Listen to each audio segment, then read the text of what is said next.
Good morning, students. This is Azizi. I hope you're doing well. Today, we're going to start new chapter, chapter number 3, Ranga'S marriage. That's from your English book, Snapshots. This short story was written by Masti Venkatesha Iyengar. It's about a South Indian boy whose name was Ranga, and he lived in Hosahali village. So, what happened those days? There was no one who studied English or knew English. I spoke English. So, Ranga was the one who went to Bangalore for his studies, and his homecoming to Hosahali village from Bangalore was a great event for the villagers. Everyone wanted to see an English educated young man. Here, the narrator made up his mind to get Ranga married to a girl whose name was Ratna. She was quite pretty, and she was niece of Rama Rao. So the narrator arranged their meeting with the help of the village astrologer Shastri, and he even facilitated their marriage. All right, then, I'll just read through the paragraphs, which starts from the page number 16, and then I'll take you further. When you see this title, some of you may ask, Ranga's marriage? Why not?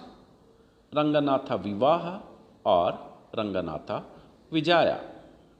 Well, yes, I know I could have used some other mouth-filling one like Jagantha Vijaya or Girija Kalyana, but then this is not about Jagantha's victory or Girija's wedding. It's about our own Ranga's marriage, and hence no fancy title. So, what the narrator is trying to say here, well, you would, see so many difficult and different names here because obviously it's about South Indian boy and the village and customs, traditions, etc., etc., which is not very commonly heard in our areas. So, what the narrator is saying here is talking about the title, Ranga's marriage. So, he's saying that he could have used some other decent and nicer name of this chapter. But he's saying it's not about somebody's victory, a Girija's wedding, a Jagannatha's victory. It's about our own Ranga's marriage. So, there was no fancy title. Fancy means which you like most. Hosahali is our village. So, this is the name of the village. You must have heard of it, no? So, he is expecting that if we had heard of this name, Hosahali, the village name, no, what a pity. But it is not your fault. There is no mention of it in any geography book.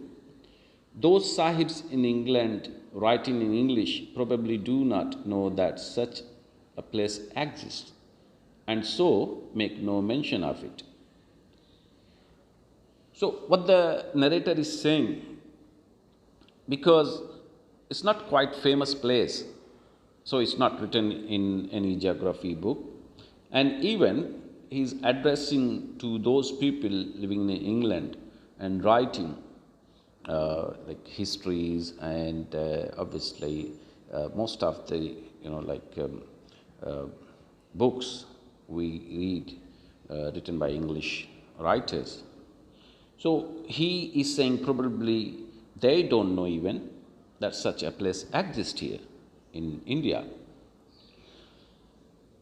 Our own people too forget about it, and forget about those people living in England. Even our own people, people living in that area, forget about the name of that village.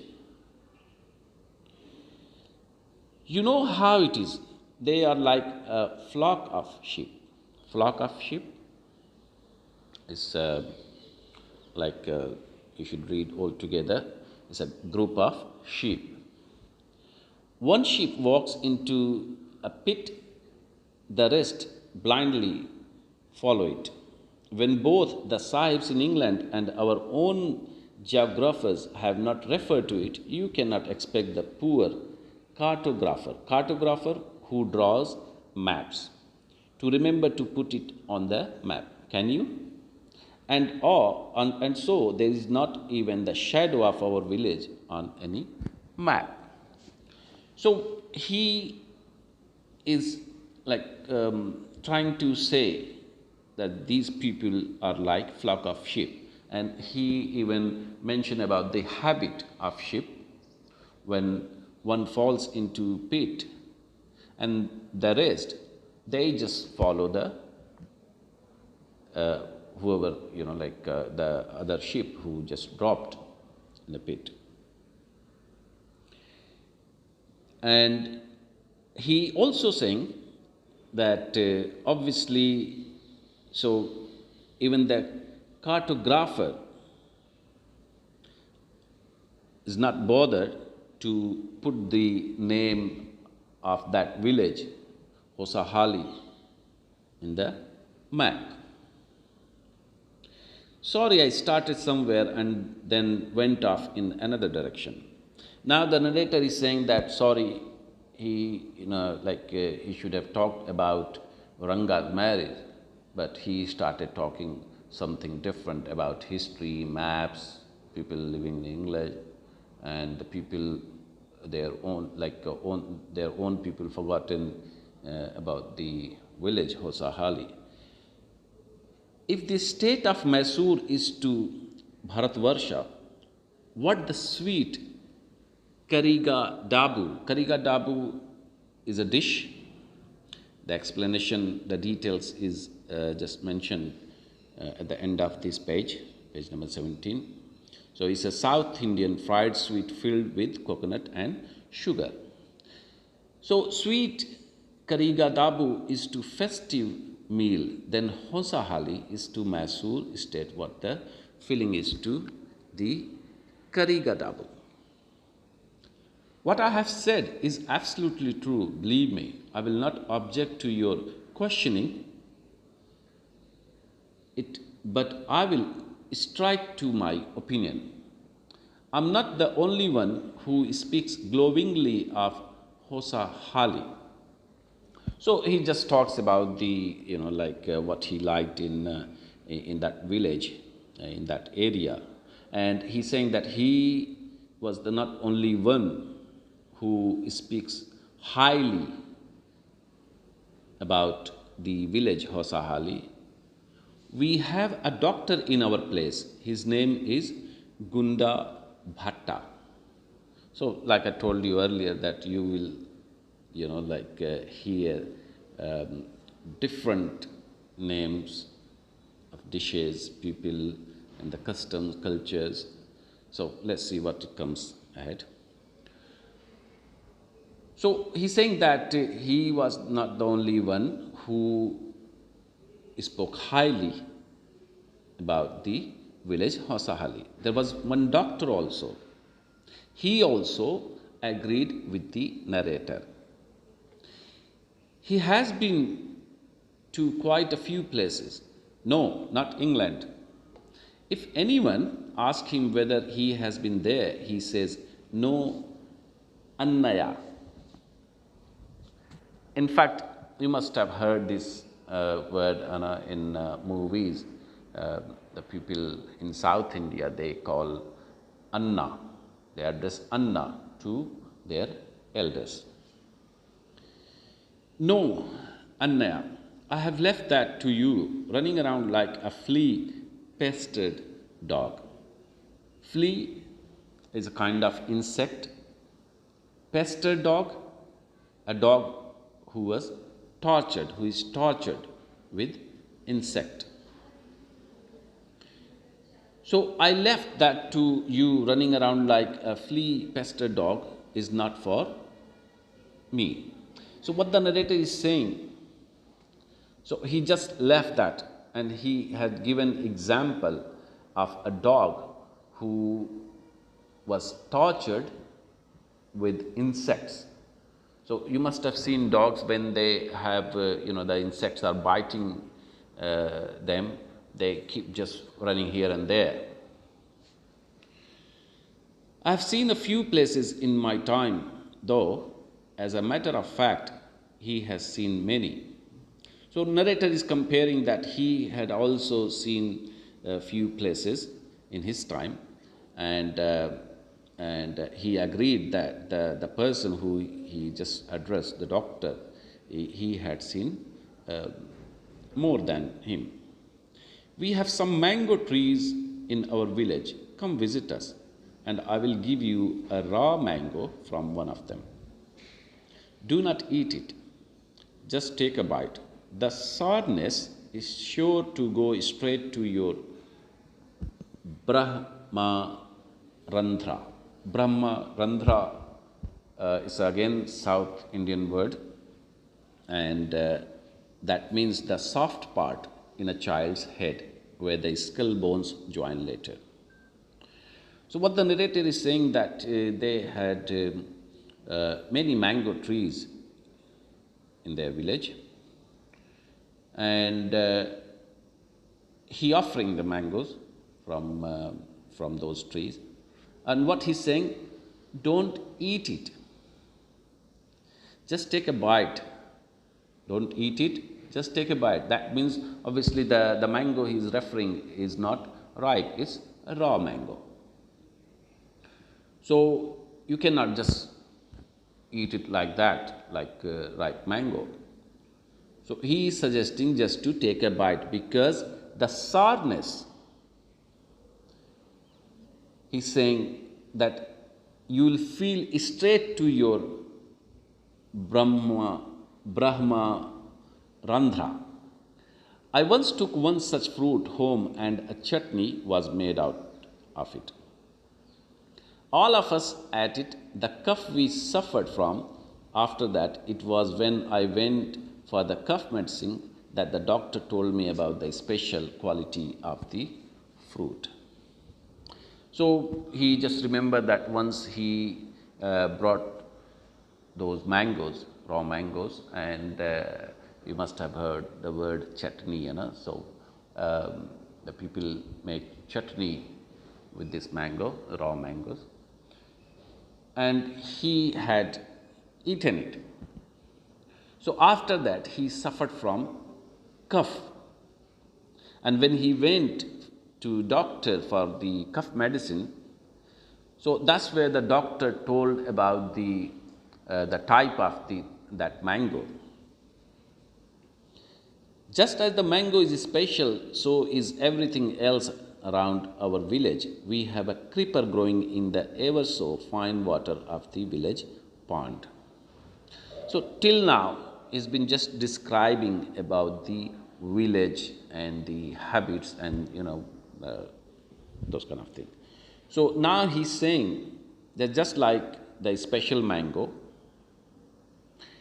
they have also a creeper growing. Creeper, like any plant which climb.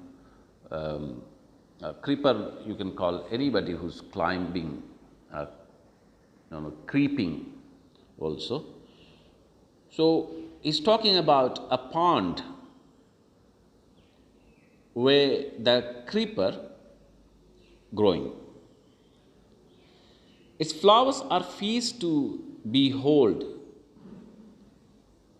And the narrator is saying the flowers of those that creeper, that plant, are A feast to behold. Here, feast means delight. Normally, feast means is like you refer to dinner or food, but here it means delight, to behold.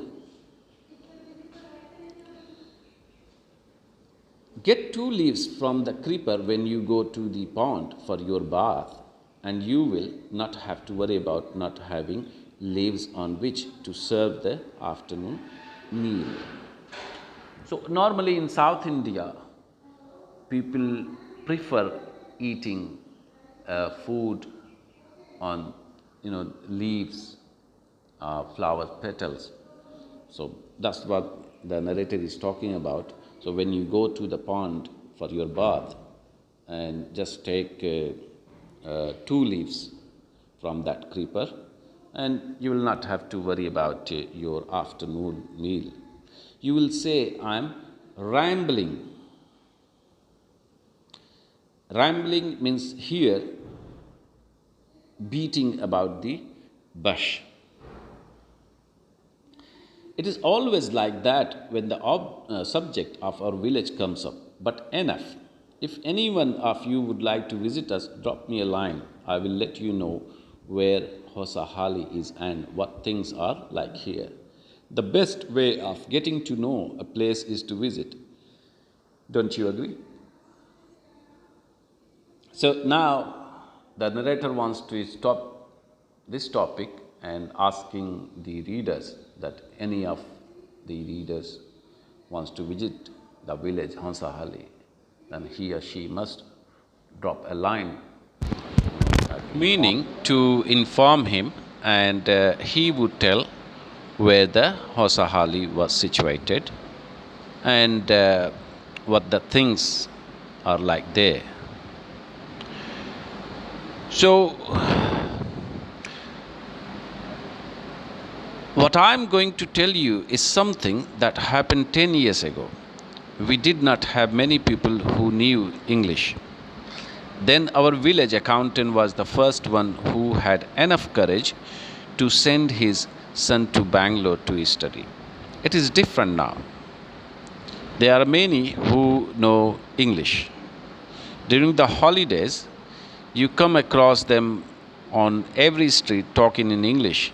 Those days we did not speak in English, nor did we bring in English words while talking in Kannada.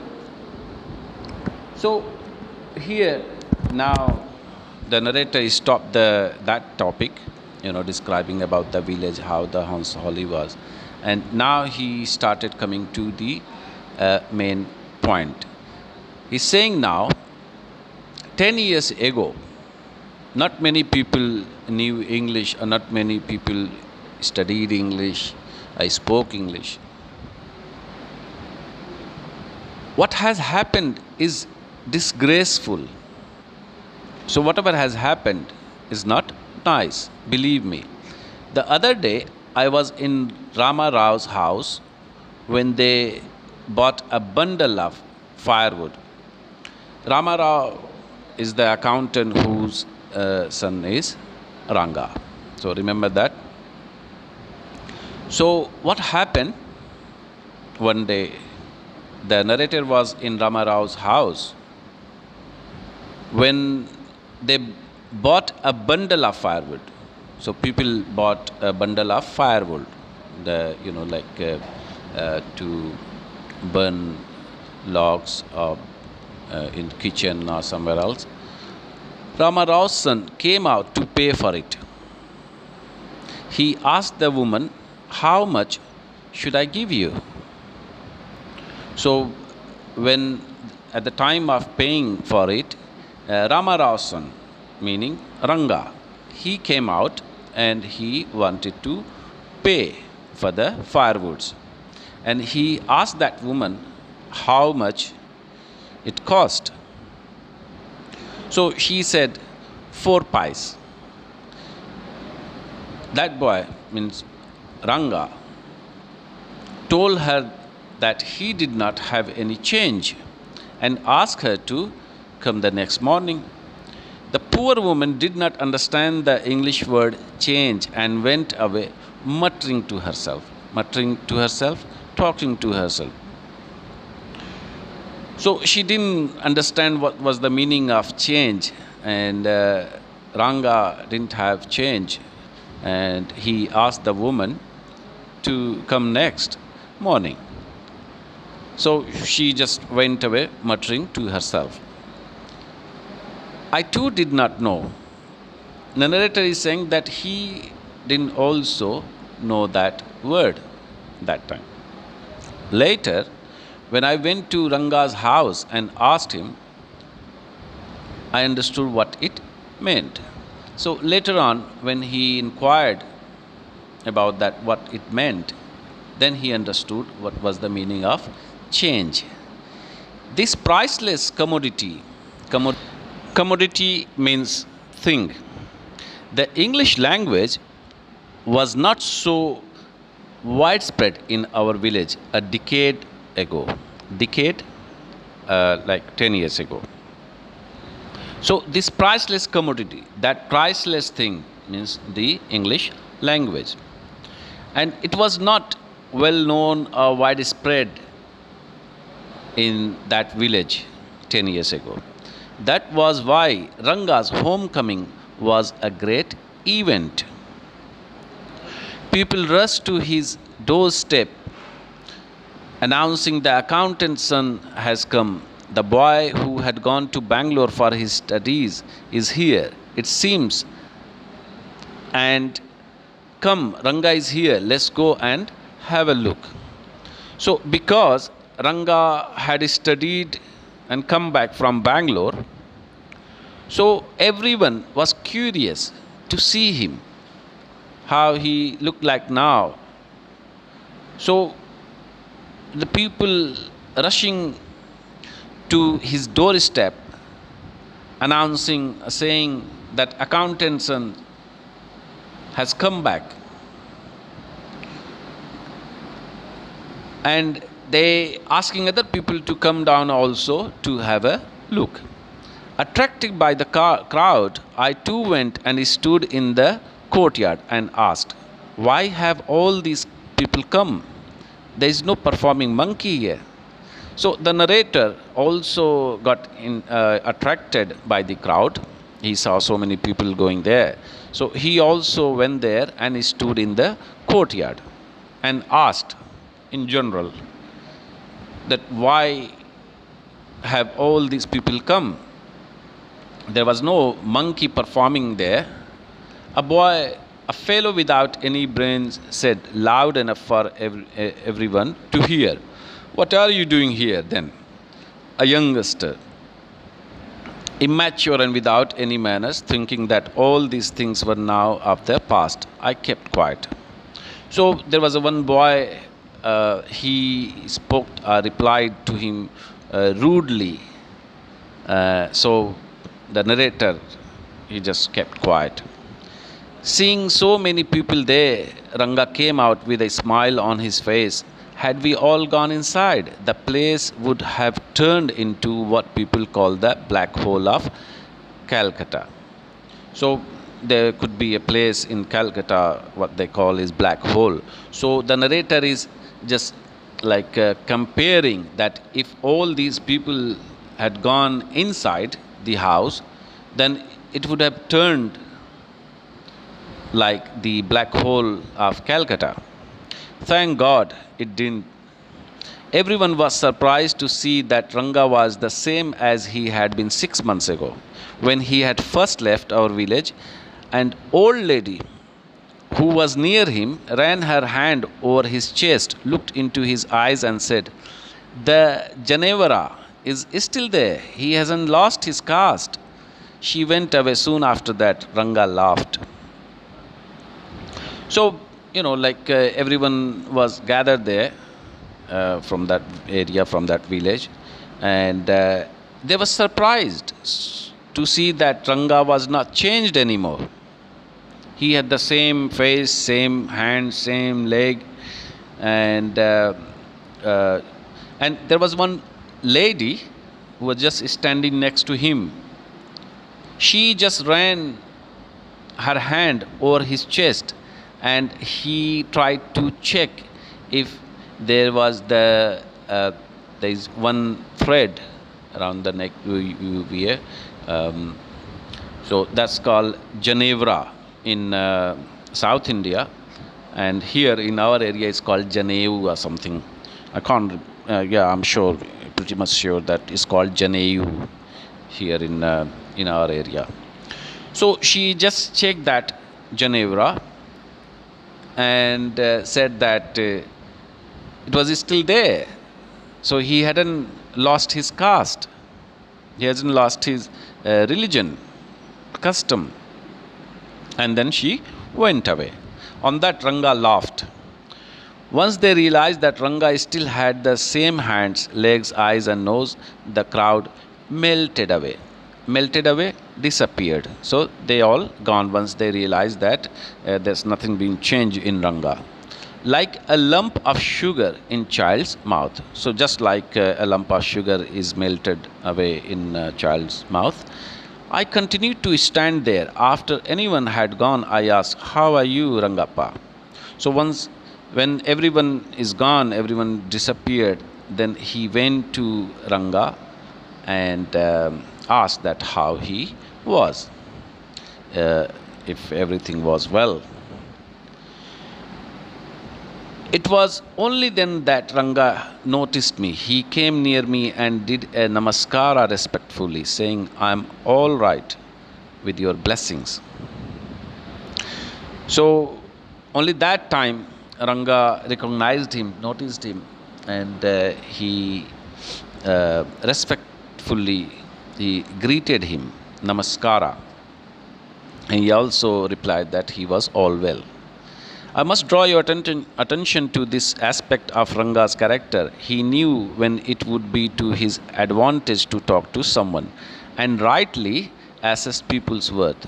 As for his namaskara to me, he did not do it like any present day boy, with his head up towards the sun, standing stiff like a pole without joints, jerking his body as if it was either a wand or a walking stick. Nor did he merely fold his hands. He bent low to touch my feet. "May you get married soon," I said, blessing him. After exchanging a few pleasantries, I left. So the narrator is saying that it shows his character, Ranga's character, when he did namaskara. It wasn't common like the people or the boys they do at the present day. So he bowed down to touch his feet, and in reply, what the narrator did, he blessed him, saying that get married soon. Here I would like to tell you some difficult words like stiff. Stiff is hardness. Like you must have heard the stiffness when you pull or drag something heavy or large, then you get stiffness sometimes in your neck or in your hand, in muscles. And the word wand is like a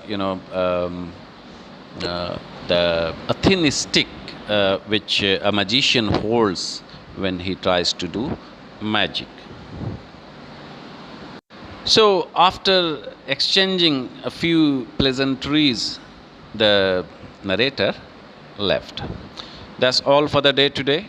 I hope you understood well. If there's anything left, you can always contact me, or we can discuss in our online meeting today.